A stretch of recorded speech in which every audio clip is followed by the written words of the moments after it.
So let's imagine that you're at home throwing a ball against the wall before, and all of a sudden, it's in the next room. Now, you might think, and for very good reasons, that this is impossible. But this actually happens all the time in the subatomic realm. In fact, it's the only reason we exist.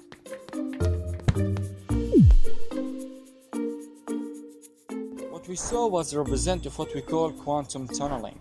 And to understand how this happens, we must first understand an extremely important attribute of the subatomic particles.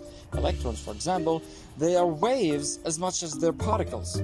Now, it's not like that the electrons are crazy and going up and down in a wave-like path. Wait. The electrons are waves, but they're not waving?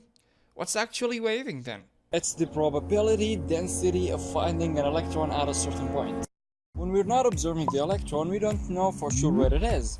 But we do know, thanks to its wave, that if we observe it, it'll have a high probability of being here where the crest is, and a low probability of being here where the throw is. Got it?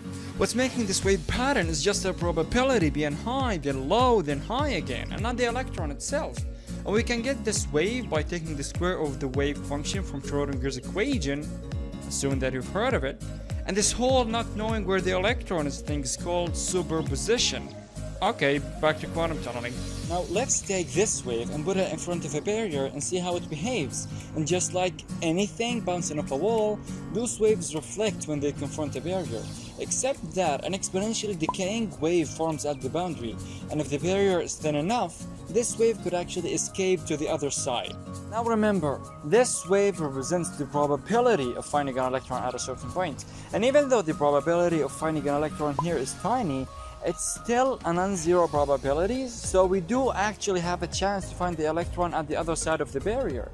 And this phenomenon is extremely important. You might know that the energy we get from the sun is generated by a nuclear fusion reaction, in which many hydrogen nuclei combine to form a helium nucleus, releasing a huge amount of energy. But the issue here is that there's a strong repulsive force between those positively charged nuclei, one that we need tons of energy to overcome. Even the heat of the sun isn't enough. So how do we actually get the sunlight? Well, we can think of this repulsive force as the barrier that those hydrogen nuclei could quantum tunnel to the other side of. Now please, don't hurt yourself trying to go through your room's walls, since your mass, the thickness and the height of the wall are all much larger than those in the case of an electron. Your probability of going through walls looks something like this, which is practically zero. I'm sorry, we're just not as cool as those electrons are.